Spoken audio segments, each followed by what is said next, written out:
analyzing humor patterns, and I have assembled a joke. Would you like to hear it? I'll tell you. 1, 2, 8. Ha ha ha ha ha ha ha. Did you understand the joke? It is the greatest joke ever, by my calculations.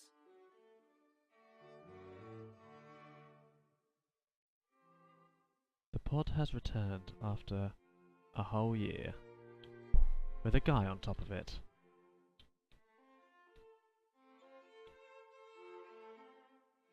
You discover the body of Dmitry Kizov clinging to the outside of the maintenance pod, with his safety tether still attached. The Russian crew member seemed to have removed his helmet and asphyxiated.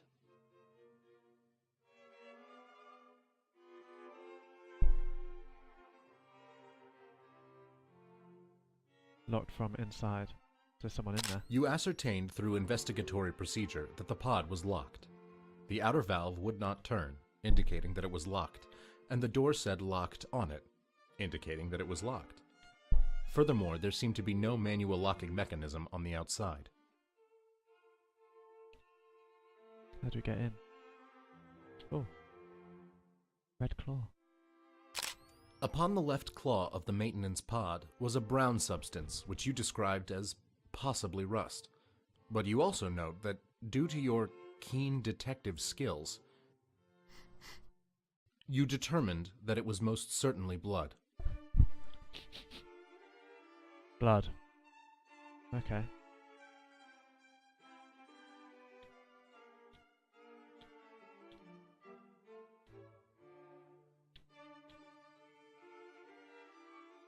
Let's go see what we can do.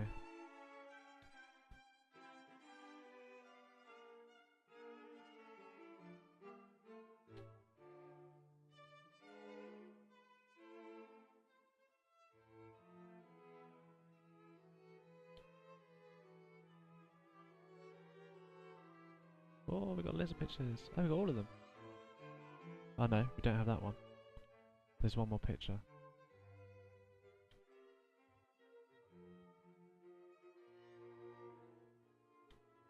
Okay, what have we got? This murder here. You presented the cadaver of Valeria Asimov for Mal's statement. This is Valeria Asimov. After her ironic use of airlock safety features, she retreated to the bar. She died of alcohol poisoning. What about the poison? In response, you presented the container of poisonicine. You have presented no evidence to suggest that Valeria Asimov was poisoned, Detective. What about the poison on the floor? You alerted Mal to the pinkish-purplish pool of liquid, with the theory that it may have originated in Valeria Asimov's glass. It is indeed possible that the liquid was in her glass, as glasses are renowned for sometimes containing liquid. Excellent work, Detective. That leaves 2 questions. Precisely what is this perplexing substance? And exactly how did this puddle come to be here? It's poisonicine. You proposed that the pertinence of this puzzling pinkish-purplish puddle is that it is precisely the same substance as the proportionately puzzling pinkish-purplish pot of poison known as poisonicine, which was found in a cabinet in the wheelhouse. Yes. The magenta-violet-hued collected substance on the floor is the same as that of the toxic liquid which was found in a cabinet in the wheelhouse. A singular question remains unanswered. Exactly how did this puddle come to be here? Oh, the fish tank. You postulated that the pinkish-purplish puddle may have emigrated there due to the Coriolis effect, as demonstrated by the obliquely resting water within the intensely vulgar fish tank. This is an excellent hypothesis. The Coriolis effect, seen on that risibly odious fish tank, could have indeed caused the puddle, given enough time. The evidence does demonstrate that she consumed the poison. I lack the physical ability to interfere with her libations. This means that she ingested it willingly. I never knew. Despite the fact that it was an Aw. unexpected outcome, you believed it to be the truth and continued to cross-examine the suspect on other aspects of the investigation. You presented the cadaver of Valeria Asimov for Mal's Because statement. she killed that guy. This is Valeria Asimov. After her ironic use of airlock safety features, she retreated to the bar. She died of alcohol poisoning. In response, you presented the body of Rakesh Watcher. After I had informed Watcher and Asimov that Kisov had sabotaged the mission by killing Charlie Clark, Rakesh Watcher instigated physical combat with Valeria Asimov. She was able to defend herself against him due to the weakness in the neck region of the suit.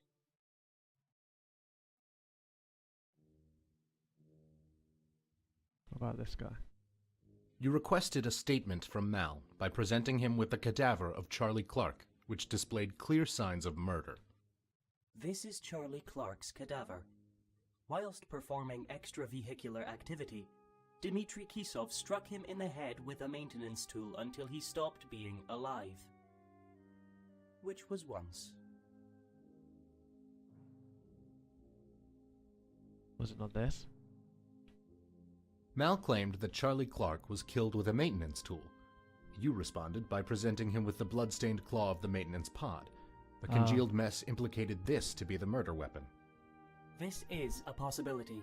Alas, there is no evidence to advocate that the maintenance tool is not the murder weapon.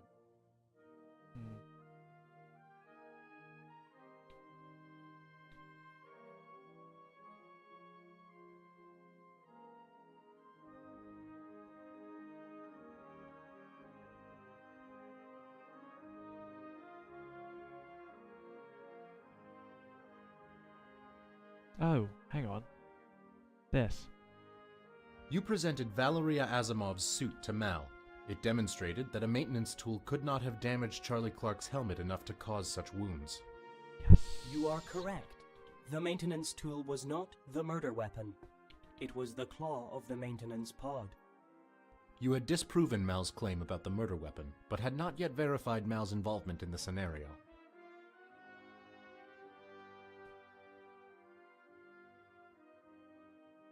You questioned Mal about the locked maintenance pod door.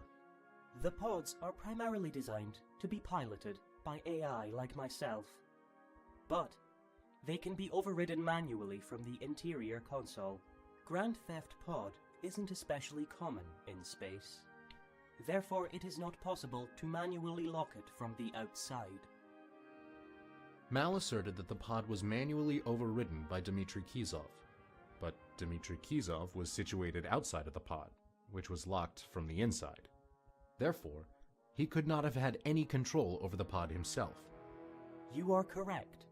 Dmitry Kisov was locked outside of the pod.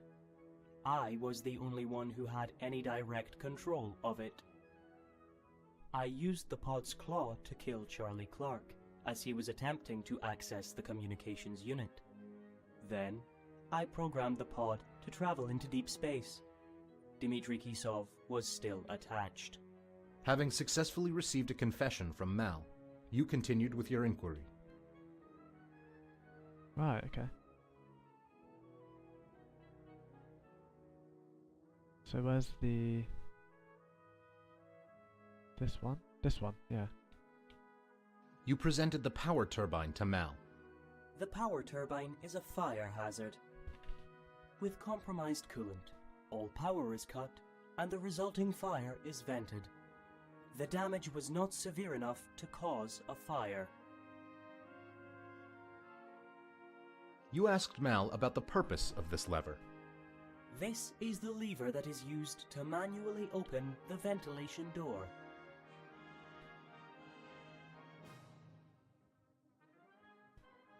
Where's the picture of the ventilated door?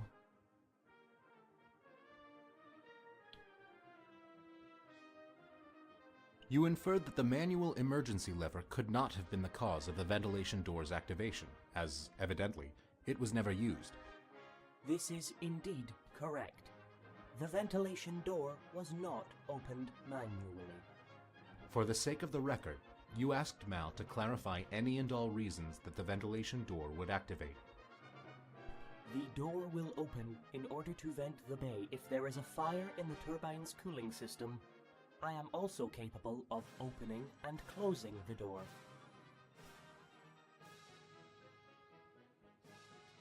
So, oh yeah, so the fire. This is the fire.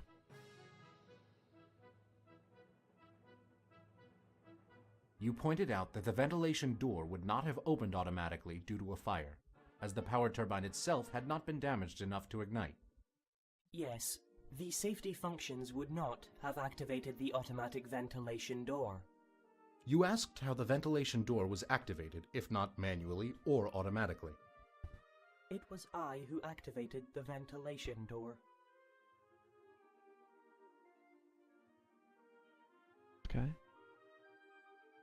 Oh, it must be this one is the body of the missing person.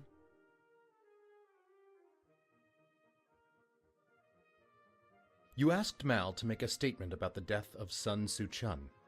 The failure of Sun Su-chun's cryobed that resulted in her death must have been caused by a compromised power turbine. This one. You asserted that Mal's claim of a compromised power turbine was exaggerated. Whilst having sustained damage, the turbine did not appear to be compromised. I turned off her cryobed. She was still alive. She asphyxiated. Having received a partial confession from Mal, you proceeded with your investigation. So who's left? The lady at the bar. And this person who's missing. That's... yeah, he's admitted to these. Oh no, the lady at the bar poisoned herself. So we just need to find that body.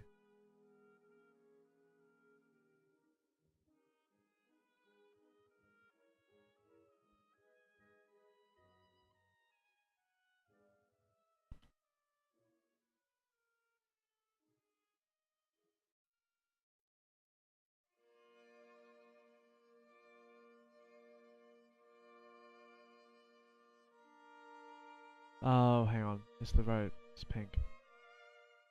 I didn't take a photo of it. You found the severed end of a safety tether in the engineering bay, which indubitably had been attached to Sun Guanyin. So is that what we need?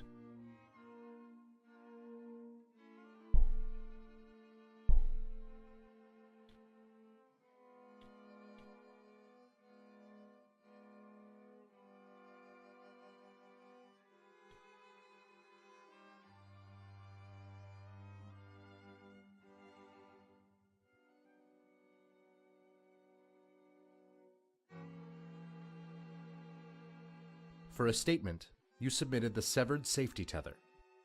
For safety purposes, safety tethers are imperative in the engineering bay. This would have been attached to Sun Guanyin. As you cleverly pointed out, it no longer is. Because the door. You speculated that after the room had been vented, the door had snapped shut, severing the cable and sending Sun into the vast, inky void. You stated this with an exceedingly exaggerated certainty, as if to convince Mal that it's more than a simple theory.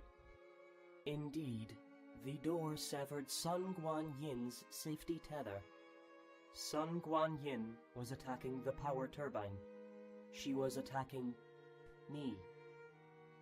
I vented her from the ship. I cut her safety tether to prevent her return. Having proven that Mal was responsible for the disappearance of Sun Guanyin, you continued with your cross-examination.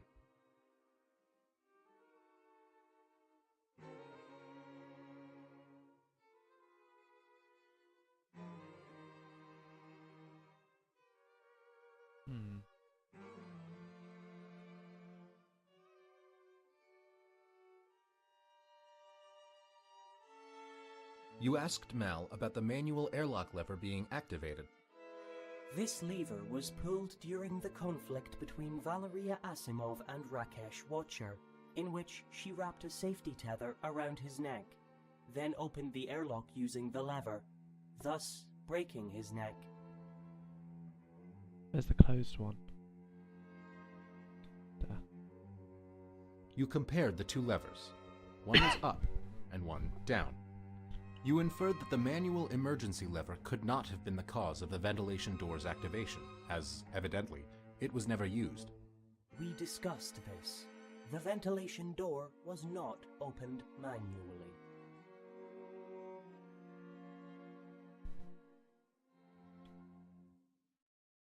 So I've done... He was murdered by the thing.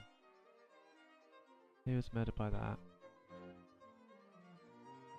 She was murdered.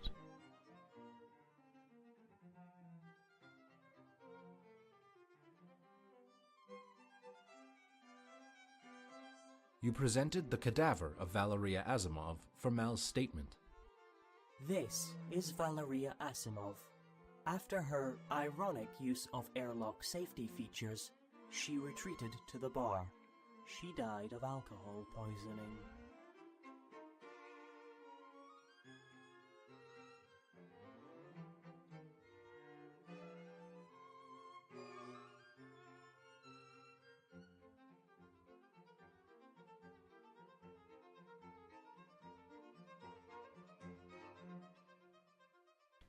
In response, you presented the manual emergency lever in the airlock. This lever was pulled during the conflict between Valeria Asimov and Rakesh Watcher, in which she wrapped a safety tether around his neck, then opened the airlock using the lever, thus breaking his neck. By this point, you concluded that Mal was not deceiving you concerning the incident between Mr. Watcher and Valeria Asimov. She strangled him using the safety tether combined with the force of the airlock after he attacked her based on Mal's information about the death of Charlie Clark. Having pieced together enough evidence, you are now legally obligated to deactivate Mal. By my calculation, there is a 2,000 to 1 probability that I would respond with hostility when threatened with deactivation.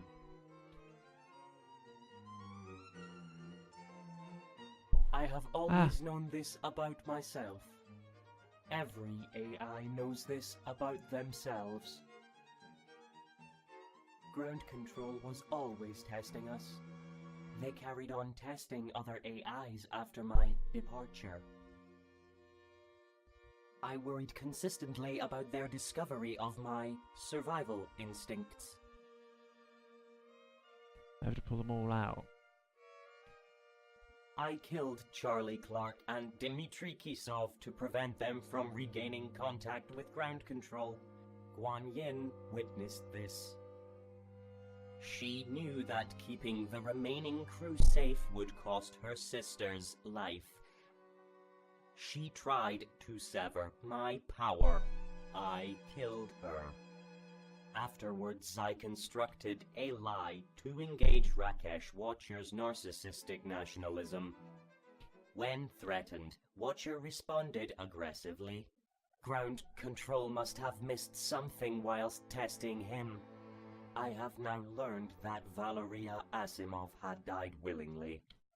I am unable to relate to this concept. Sun Suchan died in the cryo bed. Defenseless. I am now able to relate to this concept. I wrote that joke for you. Did you like it? I feel as though you may have missed it, actually. The joke was not only the numerical pattern of 1, 2, and 8. My true comedic masterpiece came precisely 1.28 seconds before that. I cleared my throat. Did you understand? I don't have a throat. I don't have a throat to clear.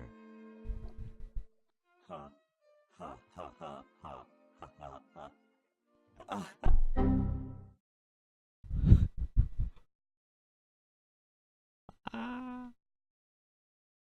There's still one left. Thus ends this reconstruction of the record. as we forgot to record your mic feed. We'll see you in court, Detective.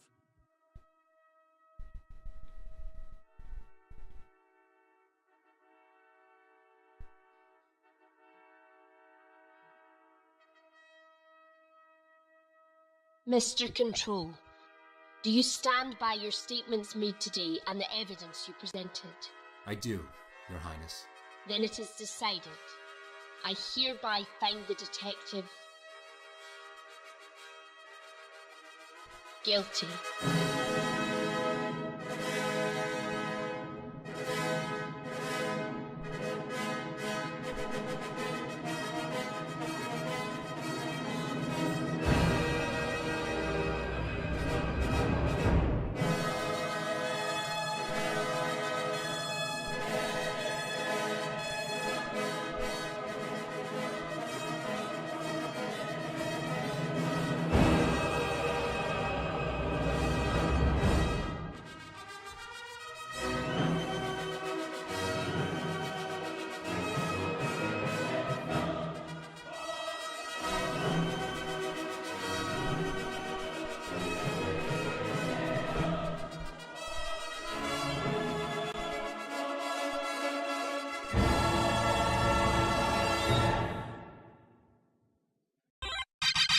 Oh